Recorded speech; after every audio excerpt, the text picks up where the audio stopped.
Uhum. Graça e paz, bem-vinda à aula número 4 de homilética aqui no Centec PNL. Na aula de hoje, nós vamos tratar e ver algumas questões relacionadas aos tipos de sermões bíblicos. Não vamos explorar a fundo quais são os tipos de sermão bíblico, porque o importante não é o tipo de sermão simplesmente que você vai pregar. O importante é que a mensagem seja pregada com clareza e com eficácia. E para isso nós já vimos que seguir aquela estrutura nos ajuda extraordinariamente. Então, nós vamos aqui simplesmente informar, apresentar os tipos de sermões que existem, para que você saiba que existem esses tipos de sermões, mas no momento em que você está pregando, a quem está ouvindo, não interessa se o sermão é de um tipo ou de outro tipo. Lembrando sempre que o mais recomendado é o sermão expositivo. Então vamos lá. Hoje existem muitas maneiras de expor a palavra de Deus, todas válidas e, na maior parte, eficazes. Primeiro tipo de sermão que nós vamos ver, então, é o sermão bíblico textual. Referimos-nos ao sermão bíblico textual quando nos referimos ao sermão que é baseado em um texto específico, geralmente um ou dois versículos apenas. O objetivo é analisar sua estrutura, colocando ênfase especial nas palavras e no sentido específico das frases, tá? Então, o sermão textual, ele pode ser textual puro, quando você tira os pontos do sermão e o tema o título do sermão literalmente do texto, da forma como está escrita, ou pode ser por inferência. Você tira as ideias dali, mas não literalmente as palavras, ok? Então, o sermão bíblico textual, ele é uma forma de sermão expositivo, só que com um texto mais curto, geralmente um ou dois versículos, três no máximo.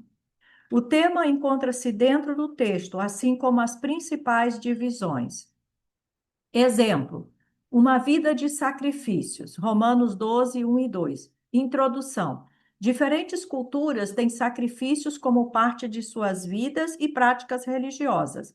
A própria Bíblia descreve diferentes sacrifícios como aprovados e outros abomináveis a Deus.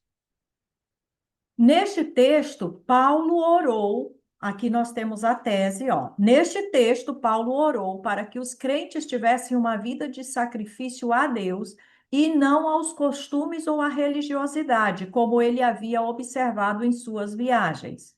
Sentença interrogativa. O que uma vida de sacrifício significa para Paulo? Aqui está Pablo para Paulo. Aí, primeiro ponto, significa apresentar seus corpos em sacrifício. Apresentar o corpo em sacrifício está literalmente lá no texto. E observe que a palavra chave, ela vai se repetindo. Vamos voltar aqui um pouquinho, ó. Vida de sacrifícios.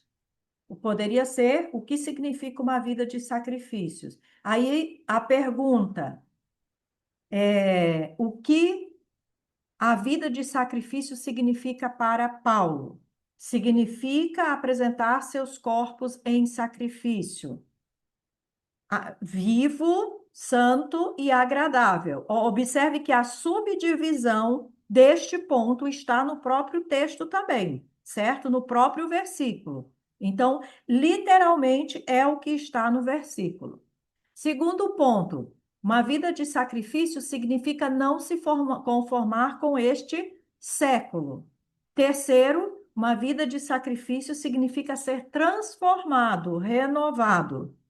Uma vida de sacrifício significa experimentar a vontade de Deus, que é boa, perfeita e agradável. Aqui nós observamos que no primeiro ponto e no segundo ponto, o quarto ponto, os subpontos estão literalmente ali no versículo. Então, observe que o tema, os pontos e os subpontos são extraídos do próprio texto. Eu não preciso ir para outro lugar, eu não preciso recorrer a outros textos para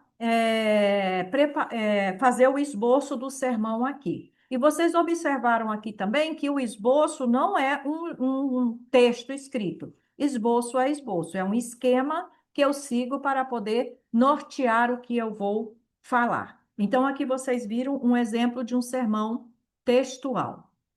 Conclusão: Paulo é muito enfático sobre a necessidade de viver uma vida de sacrifício agradável a Deus, que consiste em apresentar o nosso corpo, não se conformar com este mundo e ser transformado e renovado, experimentar a vontade de Deus. Paulo ora para que os crentes vivam assim.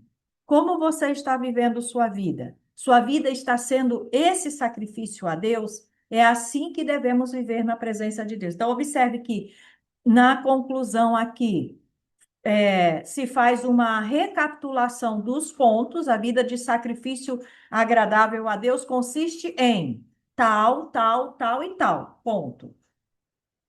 E aí, aqui o apelo, a aplicação e o apelo. Você está vivendo essa vida de sacrifício? Sua vida está sendo esse sacrifício a Deus? Etc.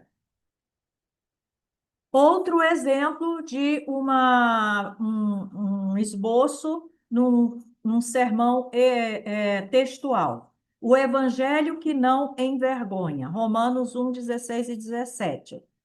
Muitas coisas na vida causam vergonha. Há pessoas que têm vergonha de si mesmas, mas o pior são aqueles que têm vergonha de Deus e da sua palavra e do evangelho.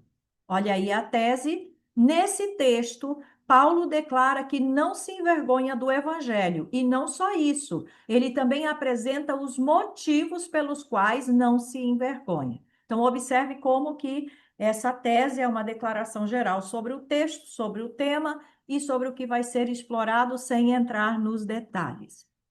Sentença interrogativa: por que Paulo não tinha vergonha do evangelho? Sentença de transição. Observe que no exemplo anterior tinha a sentença interrogativa e não tinha a sentença de transição. Nesse aqui nós temos a sentença interrogativa e a sentença de transição. E esses dois exemplos estão assim propositalmente para que você possa entender que pode haver ou não a sentença de transição, ok? Você só precisa saber fazer a ligação da sentença interrogativa para os pontos do sermão, sem que haja quebra da sequência e da coerência. Então, aqui na sentença de transição, quero apontar as duas razões pelas quais Paulo não se envergonha do evangelho. Primeiro, Paulo não se envergonha do evangelho, e é bom repetir o tema, o título, a ideia central que norteia toda vez que você vai anunciar o ponto. Paulo não se envergonha do evangelho, a pergunta era por quê? Porque é o poder de Deus para a salvação. Paulo não se envergonha do evangelho, porque é a revelação da justiça de Deus. Então, está aqui os dois pontos, eles foram retirados literalmente ali da passagem bíblica, então, esse é um esboço de um sermão textual. Quando tudo é retirado literalmente daquele texto, daquele versículo, daqueles versículos bíblicos. Os pontos, o título, os pontos e os subpontos literalmente podem ser extraídos daí. Conclusão: Paulo não se envergonha do evangelho pela razão extraordinária de que é o poder de Deus para a salvação e é a revelação da justiça de Deus. Quando alguém se envergonha do evangelho, não pode ser salvo, não pode ser justificado diante de Deus. Jesus disse: porque qualquer que de mim e das minhas palavras se envergonhar, dele se envergonhará o Filho do Homem quando vier na sua glória e na do Pai e dos santos anjos. Você sente vergonha do evangelho? Encorajo-os a mudar de atitude em relação ao evangelho, para que também possam desfrutar das suas bênçãos. Não tenha vergonha. Então, aqui, esses dois exemplos nos mostram claramente um esboço completo de um sermão textual. Retornando aqui um pouquinho nos pontos, obviamente que aqui só foram colocados os dois pontos principais. Esses dois pontos principais, eles podem ser e devem ser aprofundados, e você, para isso, pode explorar o que que significa poder de Deus para a salvação, o que que significa a revelação da justiça de Deus, o que que é a justiça de Deus, o que que é a salvação de Deus, pode explorar esses aspectos e, claro, utilizar outros textos bíblicos que ajudem a entender o que que é poder de Deus para a salvação e o que que é a revelação da justiça de Deus, tá? Aqui está só o esboço. Nesse esboço, você pode sim dos pontos aqui, você pode colocar o significado das palavras que você vai explorar aqui e outros textos bíblicos que você quer utilizar para reforçar essa ideia, para explicar essa ideia. O segundo tipo de sermão que nós vamos ver, então, é o sermão bíblico expositivo, que é o mais recomendado de todos. Por quê? Porque ele se concentra literalmente numa passagem bíblica mais longa que o textual, e também todas as ideias são retiradas literalmente dessa passagem bíblica. Podem ser literais, podem ser por inferências, mas são retiradas dessa passagem bíblica. E aí, o processo é aquele que nós já vimos nas aulas anteriores. Eu vou ler o texto, eu vou identificar qual é a ideia principal do texto, eu vou separar os parágrafos, eu vou identificar qual é o tema principal ou a ideia principal de cada parágrafo, e depois é que eu vou organizar tudo isso em pontos e subpontos. Então, o sermão bíblico expositivo, ele é uma explicação da passagem bíblica. Agora, aqui eu tenho que tomar cuidado que muita gente transforma a pregação expositiva numa alegoria, certo? Então, leem um texto bíblico e fazem uma aplicação desse texto bíblico de uma forma não literal. Ignoram o sentido real, literal do texto e fazem uma aplicação somente figurada. Aí não é pregação expositiva, não é. Pregação expositiva é quando eu explico o sentido real, verdadeiro, literal do texto. Esse tipo de sermão bíblico é desenvolvido com base em uma passagem bíblica. As ideias apresentadas estão em ordem lógica. O pregador não força um versículo a se relacionar com outro ou a dizer o que ele deseja. Ele diz o que o texto diz. Pelo contrário, apresenta naturalmente cada uma das ideias e pontos que surgem em cada versículo. É um dos estilos mais complexos, mas ao mesmo tempo um dos mais enriquecedores. Charles Spurgeon é um dos melhores exemplos desta forma de pregação.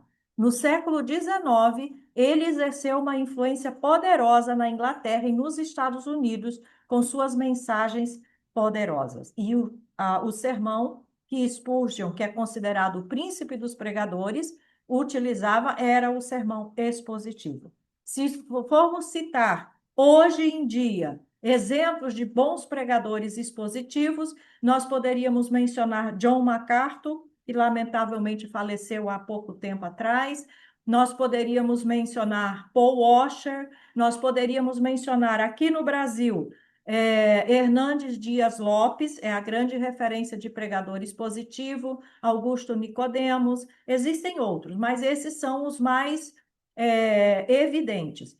E para quem é daqui da Igreja Batista Peniel, nós tínhamos aqui um pastor que foi para Brasília, que também a pregação dele era uma pregação expositiva, que era o pastor Rafael. Então, para quem quer ter uma ideia melhor sobre isso, vai lá no YouTube, procura os vídeos das pregações dos dias que o pastor Rafael pregou, e você vai poder identificar ali como é um sermão expositivo, né? Então, isso é importante. O pregador expositivo deve explicar a palavra de Deus. Devemos pregar a palavra de Deus, somente a palavra de Deus e toda a palavra de Deus. O objetivo final da pregação expositiva: ouvir, aprender, temer e obedecer. Então, ler, explicar e aplicar a palavra de Deus é a essência da pregação expositiva. Então, eu leio o texto bíblico e esse também é uma regrinha importante que nós precisamos considerar. Hoje tem gente que vai pregar, nem ler a Bíblia, ler o texto bíblico que vai ser pregado, não lê. Começa a falar, falar, falar, falar e não lê o texto bíblico. Então, a primeira coisa que você precisa fazer é ler o texto bíblico para que todos ouçam. Por quê? Porque você não está pregando qualquer coisa, você vai pregar a palavra de Deus. Quem é o poder? A Bíblia diz que a palavra, o evangelho é o poder de Deus. O poder não está no pregador, está na palavra. Então eu preciso ler a palavra, porque o simples fato de eu ler a palavra, o Espírito Santo já pode estar falando no coração de uma pessoa. Depois que eu li a palavra, então eu preciso explicar essa palavra, o que ela significa, o que Deus queria dizer com aquilo.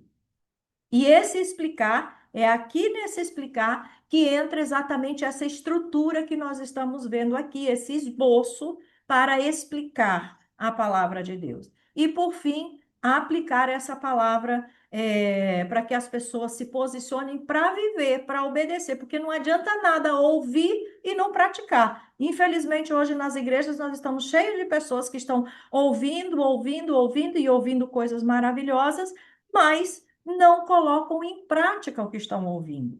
E o grande segredo é praticar a palavra de Deus. Nós só vamos experimentar o poder de Deus na nossa vida, a eficácia dessa palavra, quando nós praticamos. Se eu não pratico, eu não vou experimentar isso. E a aplicação é justamente para mover as pessoas a essa atitude de colocar em prática o que ela está ouvindo. A exposição, mais do que outros estilos, exige preparação. Você precisa estudar muito. Estudar, obedecer, viver, ou seja, o que você está pregando tem que ser primeiro realidade na sua vida e depois ensinar. A pregação da palavra é a ação do Espírito Santo, e a ação do Espírito Santo caminham juntas.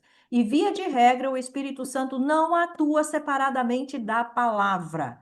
O que o Espírito Santo usa para convencer as pessoas e para operar na vida das pessoas? É a palavra de Deus. Não são os dons espirituais, não é um monte de coisa que as pessoas querem fazer por aí, show, espetáculo, plantar bananeira, etc, etc. Não. O Espírito Santo usa a palavra. Por isso que eu tenho que ler a palavra, eu tenho que pregar a palavra, porque é ela o instrumento do Espírito para operar na vida das pessoas.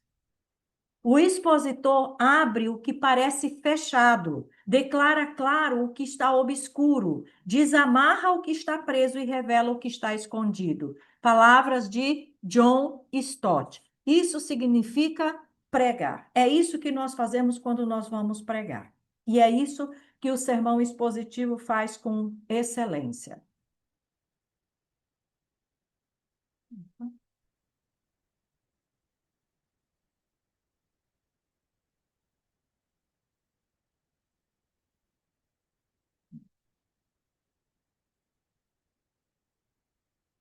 Um minutinho aqui que deu uma travadinha aqui. Só um instante, já vamos continuar.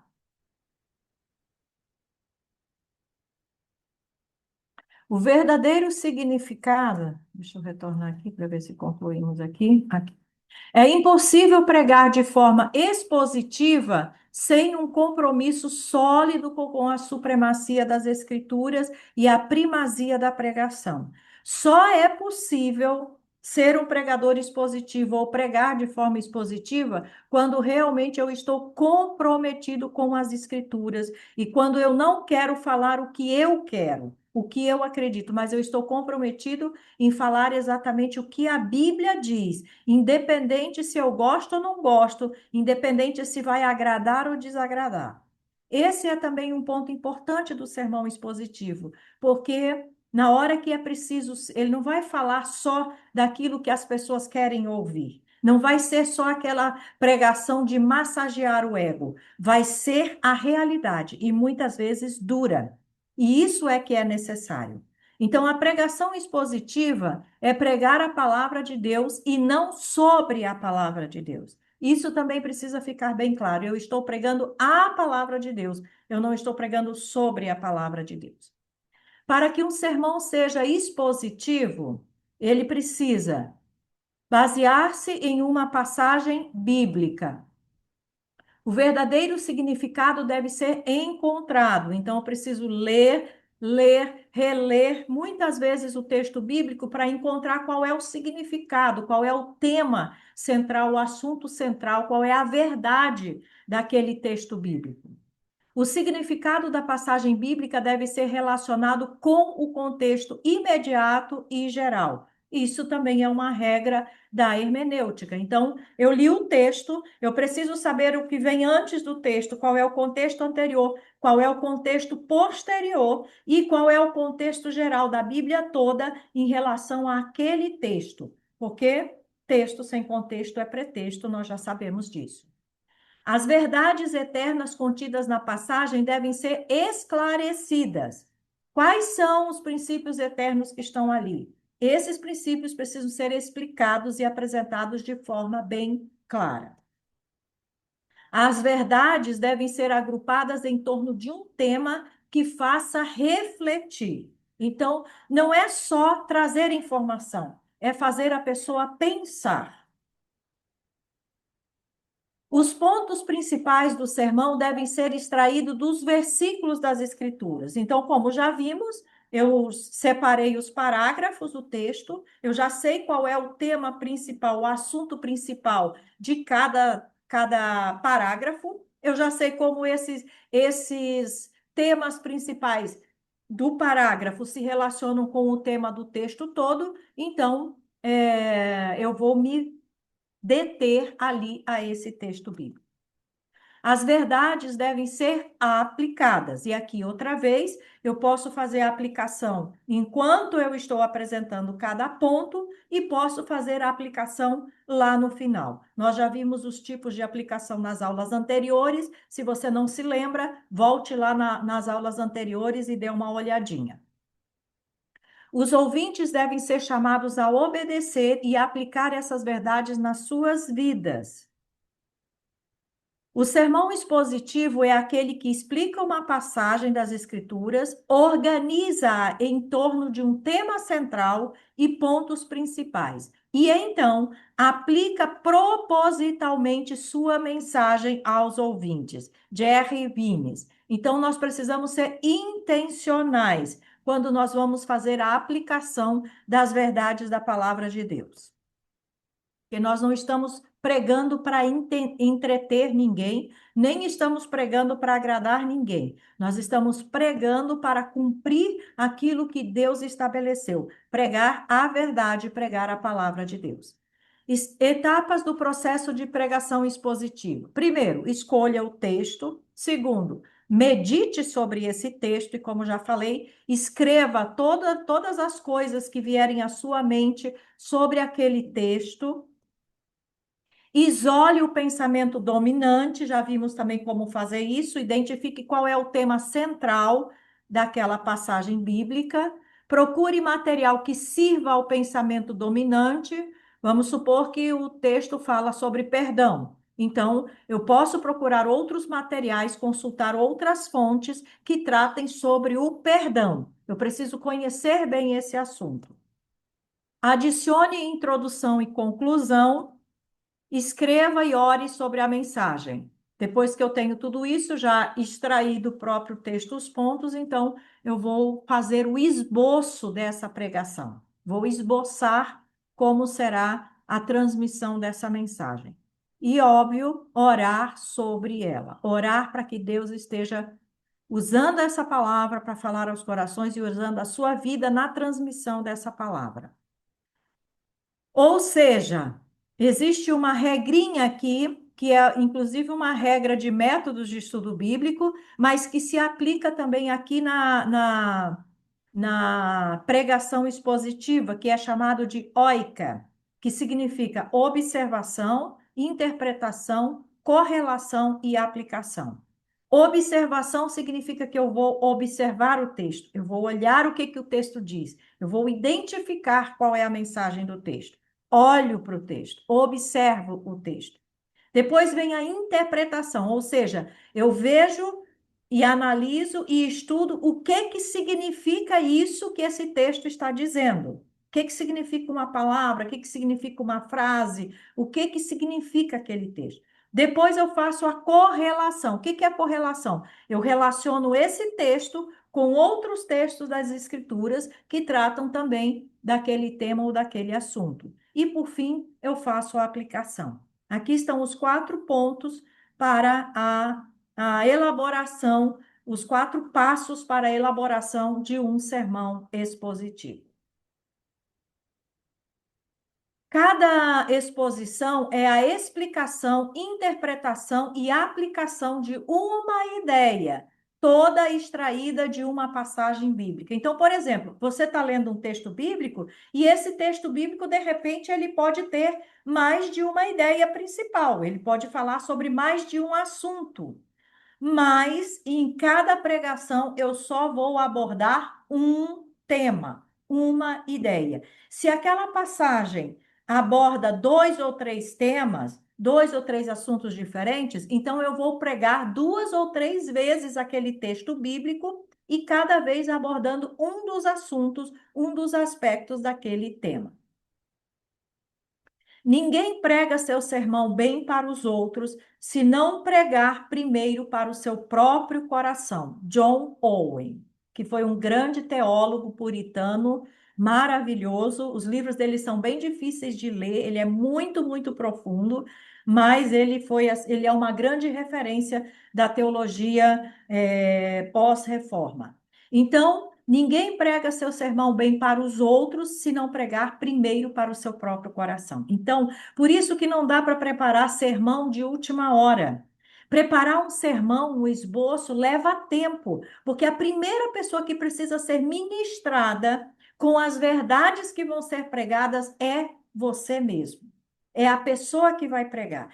Quando isso acontece, quando o Espírito Santo está falando ao seu coração, quando o seu coração é movido, é impregnado, é mexido com essa palavra que você vai pregar, aí, com certeza, pregar isso para os outros vai ser bem mais fácil, porque já fez o que tinha que fazer na sua vida. Então, isso é importante. Ore para que toda vez que você for pregar a palavra, fale primeiro ao seu coração. Ela precisa falar primeiro ao seu coração. Agora vamos ver alguns exemplos de pregação expositiva. Caminhar com Deus. Gênesis 6, 9 a 22. A história de Noé é bastante conhecida. Quase todo mundo conhece Noé por causa da arca que ele construiu e como foi salvo do dilúvio. Não há um detalhe na vida de Noé que normalmente, mas há um detalhe na vida de Noé que normalmente ninguém percebe. O texto diz que Noé andou com Deus. Houve outros homens na Bíblia que também andaram com Deus. Sabemos sobre Enoque, e é por isso que Deus o tomou para si. Sabemos sobre Abraão, que foi chamado amigo de Deus. Olha aí a tese. Então, observe que eu tenho aqui 2 parágrafos que eu falo da questão do andar com Deus, e agora vem a tese. A Bíblia nos ensina que devemos andar com Deus. Qual é o tema? Andar com Deus. A Bíblia nos ensina que devemos andar com Deus. Ande na minha presença e seja perfeito. E a história de Noé nos mostra como é uma pessoa que anda com Deus. Como é uma pessoa que caminha ou que anda com Deus. Sentença interrogativa: como é então uma pessoa que anda com Deus? Sentença de transição: vamos observar, com base na vida de Noé, como é uma pessoa que anda com Deus. Primeiro, uma pessoa que anda com Deus é alguém que traz alívio aos outros. Gênesis 5, 29. Alguém que anda, uma pessoa que anda com Deus é alguém justo e perfeito em sua geração. Está lá no texto de Gênesis 6, 9. Fala sobre Noé. Aí tem uma referência correlata, que é Romanos 12. A geração de Noé estava cheia de violência e corrupta, igual o mundo de hoje, mas ele era perfeito na sua geração. Terceiro, Alguém que anda, uma pessoa que anda com Deus é alguém que tem comunhão com Deus e o escuta. E aí nós vamos lá para o texto e vamos ver Deus falando com Noé, mandando ele construir a arca, ele ouve Deus, etc. Uma pessoa que anda com Deus é alguém que obedece às instruções de Deus. Abraão, aí tem outros exemplos aqui, ó, Abraão, Moisés, Davi, Samuel e muitos outros. Mas primeiro eu mostrei o exemplo de Noé, que está aqui nesse texto. Obedecer é melhor do que sacrificar. Uma pessoa que anda com Deus é alguém que entra pela porta que Deus aponta. E aí está aí as referências bíblicas falando de Noé e trazendo passagens correlatas como Isaías e João. Uma pessoa que anda com Deus é alguém que tem pacto, aliança com Deus.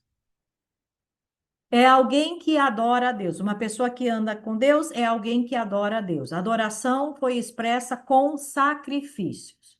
Conclusão: vimos através da vida de Noé como é uma pessoa que anda com Deus. Caminhar com Deus é um grande privilégio, mas também uma grande responsabilidade, um grande compromisso. Você tem andado com Deus? Você quer andar com Deus?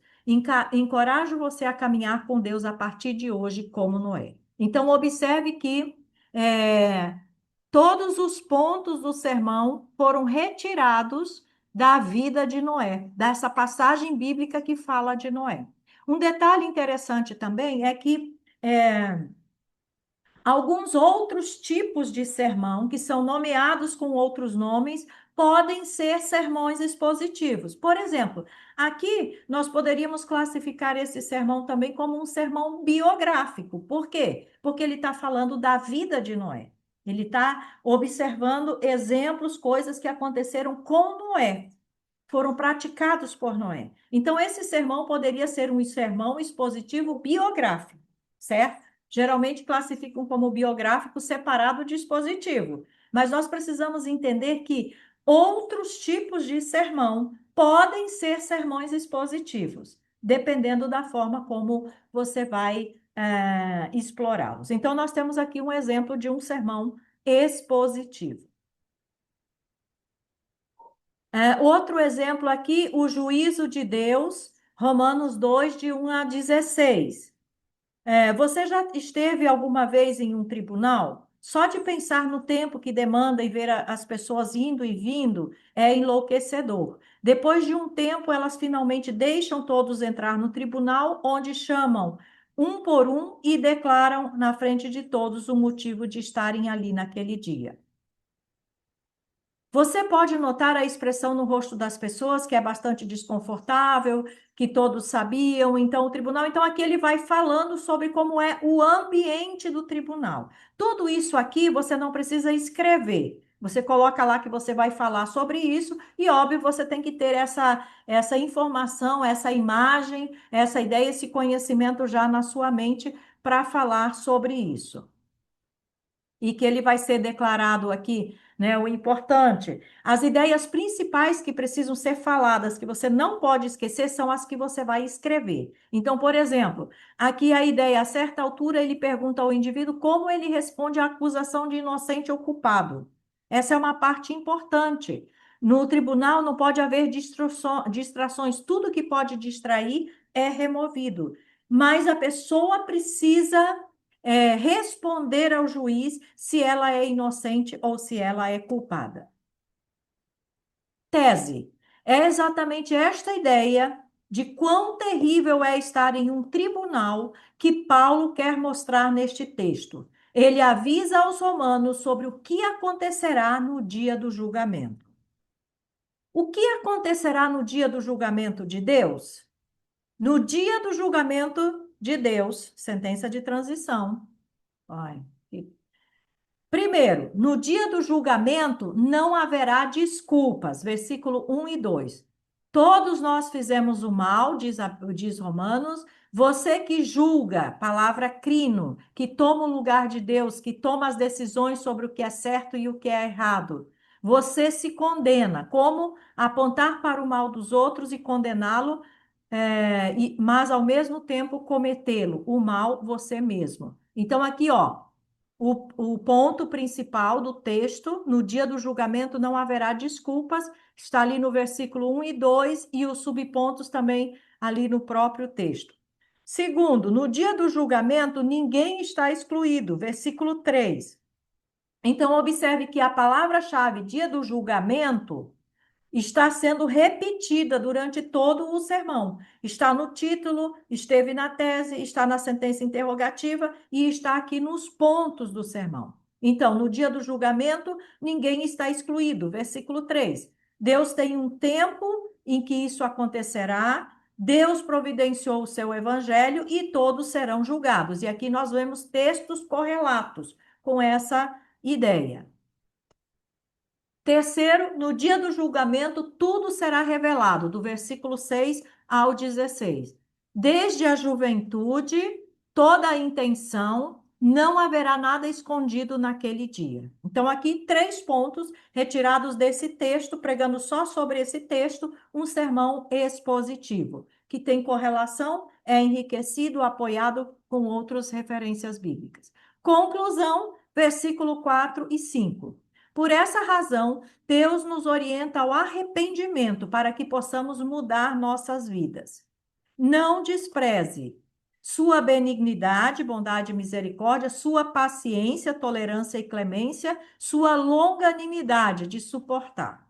Né? E aqui, então, finalizamos. Faltou aqui a última partezinha, que eu acho que acabei esquecendo, que é a aplicação, que é chamar a pessoa a como você está diante desse julgamento. O que que você vai fazer diante? Como você está respondendo a esse julgamento? O que que você está fazendo para escapar deste julgamento? Tá? Então, aqui nós tivemos 2 exemplos de um sermão expositivo. E aqui eu finalizo essa aula e nos vemos no nossa próxima aula.